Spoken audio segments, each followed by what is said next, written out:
Adsorption एक surface phenomena है। इसमें मॉलिक्यूल्स की डिपोजिशन होती है सॉलिड सरफेस पे।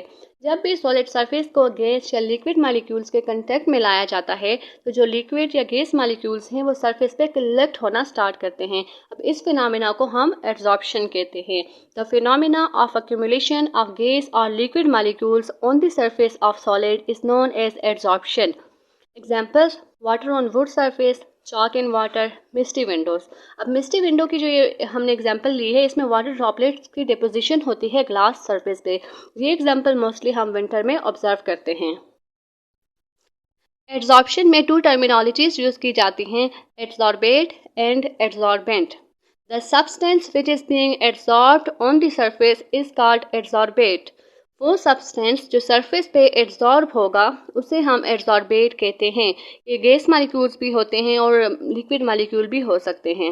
The substance which absorbs the adsorbate is called adsorbent. Adsorbent वो सब्सटेंस है जो लिक्विड मॉलिक्यूल गैस मॉलिक्यूल्स को सरफेस पे एड्जॉर्ब करता है। नेक्स्ट आ जाते हैं types of adsorption, positive adsorption and negative adsorption. In types में हम कंसंट्रेशन ऑफ एड्जॉर्बेट देखेंगे कि सरफेस पे ज़्यादा है या बल्क फेज में। If the concentration of adsorbate is more at the surface as compare to its concentration in the bulk phase, such adsorption is known as positive adsorption. Adsorption phenomena में जब adsorbate concentration surface पे ज़्यादा होगी और bulk phase में कम होगी तो ये पॉजिटिव एड्जॉर्प्शन है। Negative adsorption. If the concentration of adsorbate is less in the surface layer. Negative adsorption में सरफेस लेयर में एड्जॉर्बेट की कंसंट्रेशन कम होती है और बल्क फेज में इनर साइड ऑफ एड्जॉर्बेंट में एड्जॉर्बेट कंसंट्रेशन ज़्यादा होती है। नेक्स्ट टू टाइप्स हैं physical adsorption and chemical adsorption.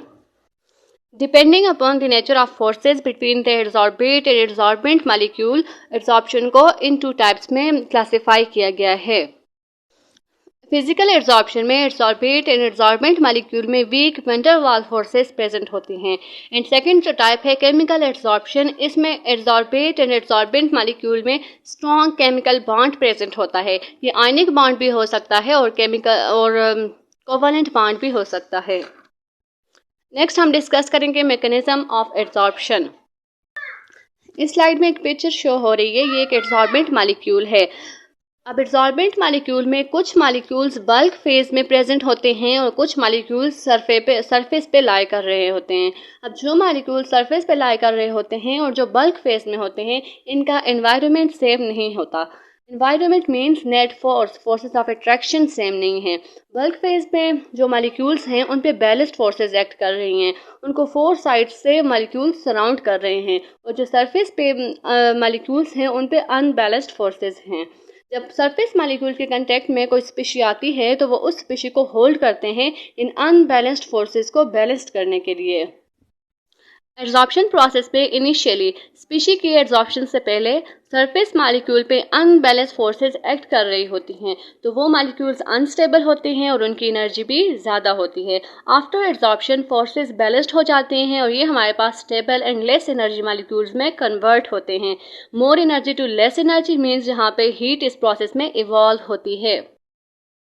इस प्रोसेस में हमारे पास मोर एनर्जी से लेस एनर्जी में मॉलिक्यूल्स कन्वर्ट होते हैं, मींस यहाँ पे डिक्रीज इन एनर्जी है। डिक्रीज इन एनर्जी जो है वो in the form of heat appear होती है। अब इस हीट को हम हीट ऑफ एड्जॉर्प्शन कहते हैं। Heat of adsorption is the amount of heat evolved when 1 mole of adsorbate is adsorbed on the surface of adsorbent molecule. 1 mole of liquid और gas molecule के एड्जॉर्प्शन प्रोसेस में heat की जो amount release होगी वो heat of adsorption है।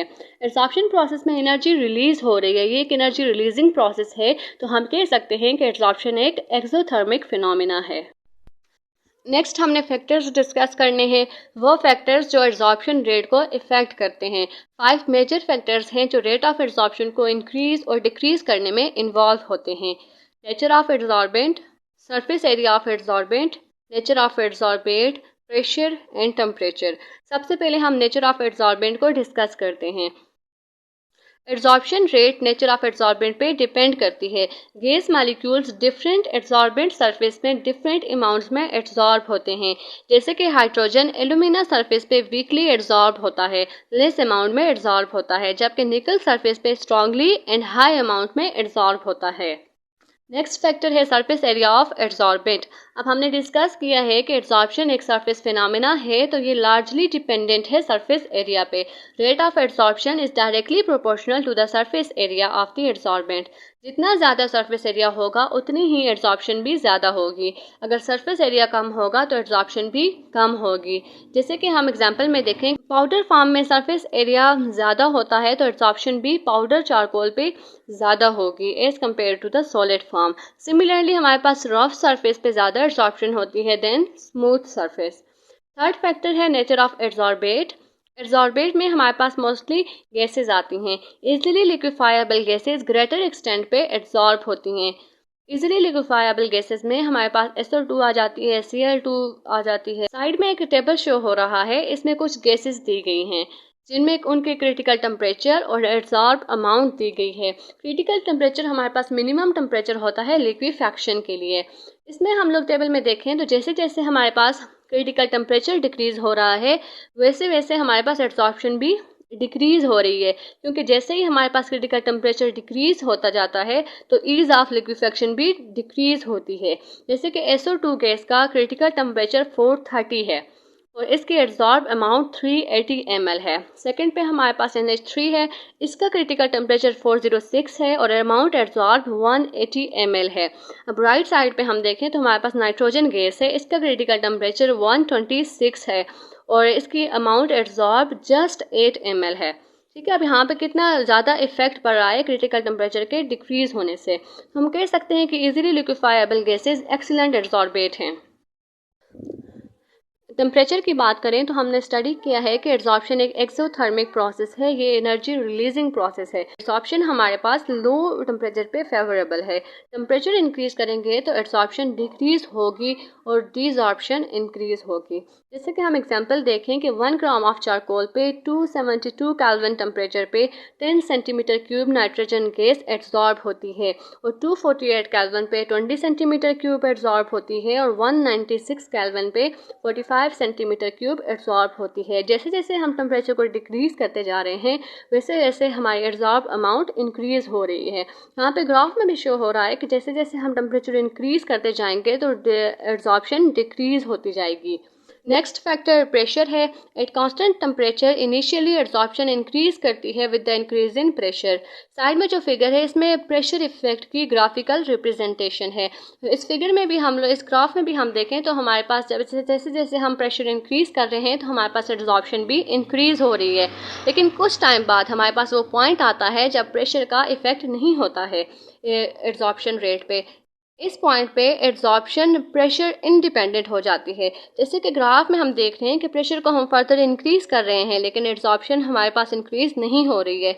अब ये किस वजह से होता है? इसका रीज़न ये है कि गैस मॉलिक्यूल्स जितनी भी सॉलिड सरफेस होती है और या एड्जॉर्प्शन साइट्स होती हैं उनको ऑक्यूपाई कर लेते हैं।